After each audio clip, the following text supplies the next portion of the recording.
Hey, little preface before this video starts. It was kind of a rambly mess. I've seen it back like upwards of 10 times now, and I kind of sound pretty monotone, but bear with me, it gets better. I don't know, I guess I'm just waking up or something. Enjoy.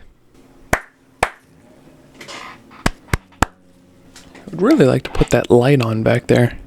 If you watch David Land's video with a clicky title like The Worst Takes About NASCAR in Chicago or The Worst Takes About the Chicago Grand Prix, you might have heard him mention this. This is unbelievable. But no, it's not unbelievable. Because the Boston Grand Prix happened. And if you don't remember, the IndyCar Boston Grand Prix, IndyCar was dead set. And it had nothing to do, of course, wink wink, that they went to Boston, the Boston Consulting Group, to tell them what they needed to do to take it to the top. But they decided, well, we need a race in Boston. So they got very far down the line, and then a lot of misinformed, uninformed people got very, very noisy in the political realm, and eventually they had to get rid of the Boston Grand Prix, and eventually the Boston Grand Prix, or the Grand Prix of Boston, which was an IndyCar race scheduled to take place Labor Day weekend in early September here in the States. After this video where you kind of mentioned it, it kind of reignited some of that fuel, some of that curiosity. Now that I'm an adult and I know how to use my brain, I guess, I decided to kind of reinvestigate the Boston Grand Prix and use some modern tools to investigate what the race would have been like and what it could have been like today if it even took place at all. This is kind of running under the assumption that it would have survived COVID if it made its first race, which might be a bit of a stretch considering it wasn't that hard to persuade Bostonians to rally against the race. And especially because a lot of Boston shut down for COVID, like every other major city in the world. Let's just suppose none of that happened and that we are still racing IndyCars at Boston today. Especially with the popularity of IndyCar on the rise, I don't see why a modern proposal wouldn't fail as hard as it did. This is also assuming that the plan would have worked out anyways after allegations that the person in charge of setting up IndyCar Boston, the person in charge of funding IndyCar Boston, didn't launder money through various local ice rinks and such, which we'll get into in a moment. Now let's start with a little bit of a background. The news of the event was first broken by one of the major local newspapers, the Boston Herald, on May 22nd, 2015. In the article Grand Prix of Boston set to roll starting in 16, the Boston Herald details some of the general ideas that would come to characterize the Grand Prix of Boston. For example, it stated that it would occur during Labor Day weekend, a date which never officially changed. The article also stated that it was a 5-year deal. The Grand Prix of Boston will be staged in the hub for at least 5 years, starting with the inaugural race on September 4th, 2016. We had more than a year of leeway to figure out if this race would work or not, although it sounded pretty certain that, at least for the moment, both IndyCar and the Boston municipality agreed that it would take place. And at this point, we need to introduce a couple characters. Character number 1, Mark Mile, CEO of Holman & Company, aka the people that owned IndyCar at the time. He is the head honcho, but strangely enough, doesn't really have anything to do at all with the Grand Prix of Boston. This was a publicly funded event, and IndyCar was only putting their cars there. The Grand Prix of Boston as an event was paying for all of this setup, and they would reap most of the rewards.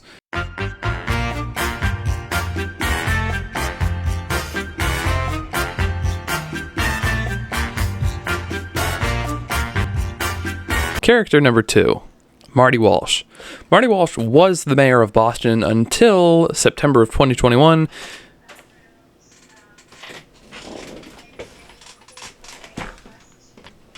Need some more coffee, hold on. Oh, that's hot. That's what you want right there. Coffee ASMR moment. Character number 2, Marty Walsh. Marty was the mayor of Boston until September of 2021 and has since been replaced by Michelle Wu. Walsh was generally pretty supportive of the idea and was kind of one of the main proponents of it. It was kind of strange that it failed then, but that kind of falls back on character number 3, John Casey. Casey was the organizer. Was he the CEO? The president? Whoever was in charge of the Grand Prix of Boston group company. I don't really know how that entire thing works. Anywho, he was the one in charge.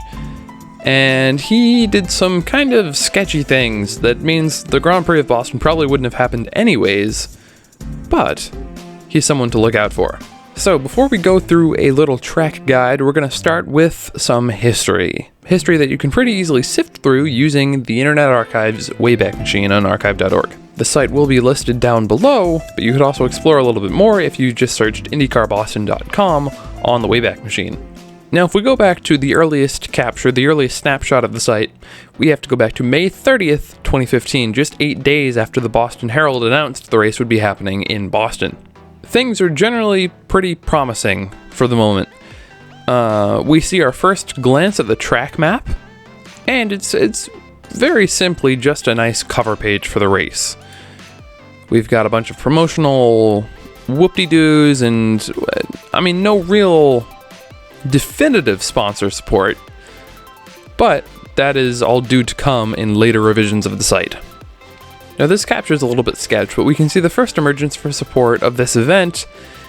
We have a couple local car dealerships, we've got a beverage bottler, various hotels, various business-to-business, various sort of B2B advertisements.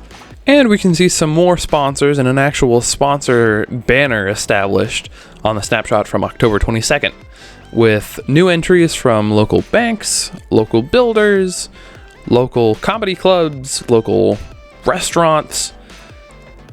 We're starting to drum up some support, is kind of what I'm getting at. If we hop ahead to December of 2015, we see even more support from more local businesses, generally bigger businesses like Log Me In, although they were there before.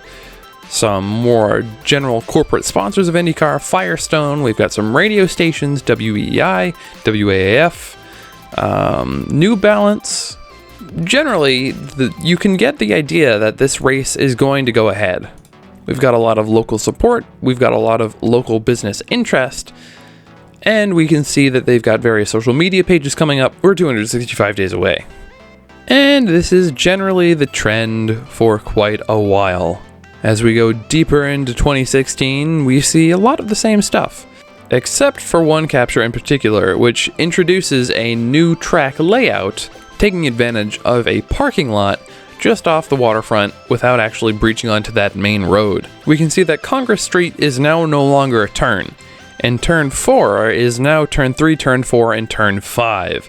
A strange little zigzaggy do that should allow for some extra passing opportunities and slows the cars down before hopping on Massport Hall Road and turn 6. Bro, don't delete your news websites. Brr. Now here's the tricky part. We're looking at a snapshot from June. If we go back, just 1.5 months earlier, we find a Jalopnik article written by Steph Schrader on April 29th, 2016. Schrader writes, "The race formerly known as the Grand Prix of Boston won't be happening in Boston," reports the Boston Globe. "The relationship between the city and the race promoters has gone foul, and both are pointing fingers at each other as to why the race won't work.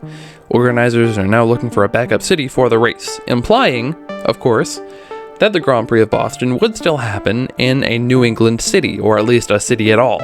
In that Boston Globe article, Casey is recorded as saying the relationship between us and the city is not working. The relationship is untenable.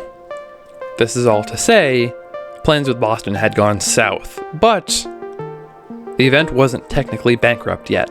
There were still ideas, there were still plans, there was still a hope from John Casey that such a race could continue, just not in the Seaport District. The Globe continues. Instead, the promoters will turn to Plan B and try to hold a Labor Day race in a backup city in the Northeast, according to Casey. The promoters have had contact with 2 other cities, he said, one of which is in New England. Now, of course, Mr. Casey denied to name either of the cities he was referencing. Now, what to do with a IndyCar race that's called off on Labor Day weekend? You can't exactly set up another street race when it's called off this late in the game. And while it's a pretty sizable gap between May and September of 1 year, it's not sizable enough to set up another street race. So where did they go? To one of the most prolific racetracks of America. Just a couple states over. One state over? I guess just technically one state over, depending on how you get there. In Watkins Glen, New York. Unfortunately, we never got to know where the other venue of the Boston Grand Prix would be. We can see that the contract was called off, and IndyCar refunded about $925,000 in race tickets around July of that year. At this point, it was all a question of guarantees and promises and unfulfilled promises. IndyStar writes more. IndyCar has been awarded nearly $4 million in damages for the failed 2016 Boston Grand Prix, though how much it will be able to collect from the promoter is unclear. IndyCar was awarded $3,926,795.48 by Judge Tanya Walton Pratt this week in a default judgment against defendant John Casey, person number 3, who didn't respond to the lawsuit. Casey was ruled liable for the sanction fees for the 2016 and 2017 races. IndyCar claimed losses of $4.2 million for the canceled races and had requested damages of just over $4 million.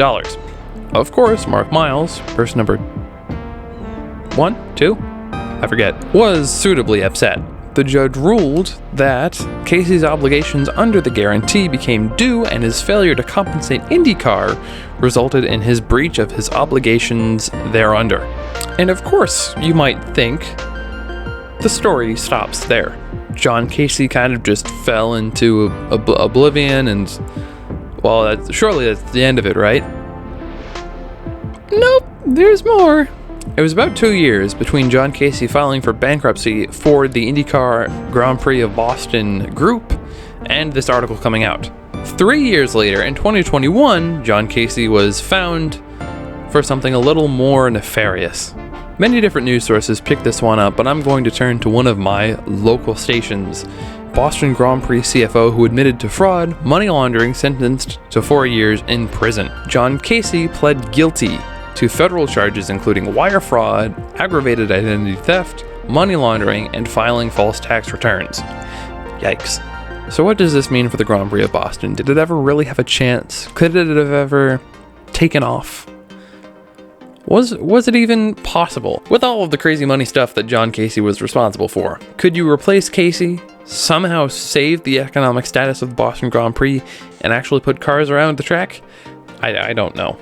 I'd argue particularly not with the lack of support from other local politicians and the general population that lives in South Boston. This doesn't mean that it wasn't a bad track. And I think had the right person taken up the job as president of the Grand Prix of Boston, we could have seen a real banger of a race and saturated the Northeast market without having to go over the border to Canada or take a longer drive to New York in Watkins Glen or Ohio or anywhere else. For that little, somewhat quiet New England contingency, we would have one hell of a street race.